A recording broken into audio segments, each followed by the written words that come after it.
What's up guys? Today's video I'm going to show you how you can fix Steam throwing error codes. So for example, this code might be related with your game. So go ahead and launch your Steam application, then select library. Make sure that you are logged into your account, and under all section you will see all the games that you have added to your library. For example, if this is the game that you have already installed and that you're having problems with, right click onto it and all you have to do is select properties.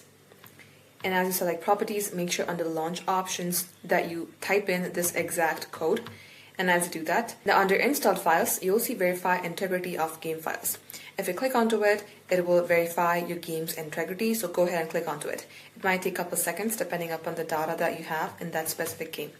Now as you do that, the last thing you could try is press Windows and R, type in cmd and then enter. This will open your command prompt. Here type in ipconfig /flush DNS. Then enter. Once you see this successful message, you're going to have to restart your device, try again, and it will definitely fix your problem.